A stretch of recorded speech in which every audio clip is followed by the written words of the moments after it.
వచ్చిన తర్వాత 1500 ఖచ్చితంగా తీసుకో. తర్వాత ఇంకేమైనా ఉంటే కూడా యాడ్ చేద్దాం. ముఖ్యంగా మనకి పోలీస్ సిబ్బంది చాలా మంచిగా యాక్ట్ చేస్తున్నారు. ఇక్కడ ముందు పోలీసు వాళ్ళు ఎవ్వరు పట్టించుకోవట్లేదు. ఎట్లాంటి సమస్యలు ఉన్నాయి ఎవరు పట్టించుకునే వాళ్ళు లేదప్పుడు వాడుకుంటారు.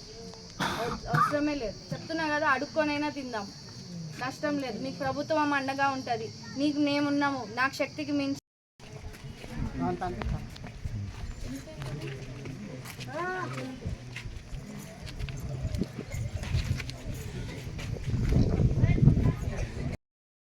మండలంలో 14వ తారీఖు జరిగిన 14 సంవత్సరాల దళిత బాలికపై ఏదైతే అత్యాచారం జరిగిందో,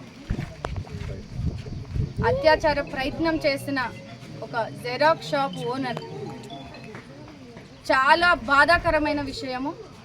అంటే ప్రపంచం ఎక్కడుంది, సమాజం ఎక్కడుంది, ఇంకా చూడండి దళిత బిడ్డలైనటువంటి పిల్లలను కూడా, చిన్న చిన్న పిల్లలు 14 సంవత్సరాలు జెరాక్స్ షాప్కి వెళ్ళి జెరాక్స్ తీసుకుందామని వెళ్ళిన పాపని అలా అసభ్యకరంగా అత్యాచారం ప్రయత్నించి ఎవరికి చెప్పుకుంటారులే భయప్రాంతులకు గురి చేసి ఈరోజు జరుగుతున్న పరిణామాలన్నీ కూడా మనందరికీ తెలిసిందే.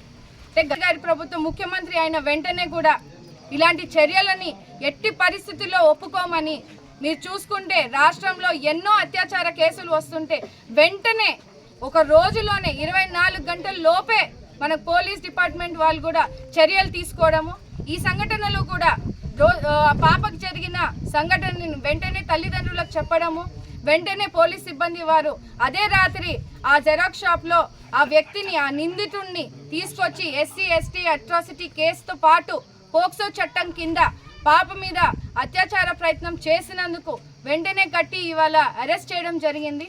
హాస్టల్లో వేయాలమ్మా అని కూడా తల్లి వాదన మాకు వినిపించుకున్నారు.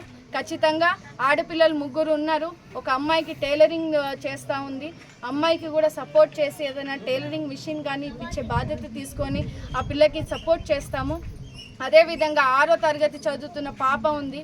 ఇప్పుడు ఇబ్బంది పడి ఏదైతే అత్యాచారం ప్రయత్నం చేసిన అమ్మాయి ఉందో ఆ అమ్మాయికి కూడా మనము హాస్టల్ వసతి నెక్స్ట్ అకాడమిక్ ఇయర్కి సపోర్ట్ చేస్తాము. డెఫినెట్గా ఈ కుటుంబానికి ఇల్లు లేని పరిస్థితిని కూడా చెప్తా ఉన్నారు. దళిత బిడ్డలు, దళిత కుటుంబానికి మన ప్రభుత్వం ఎప్పుడూ కూడా అండగా ఉంటుంది.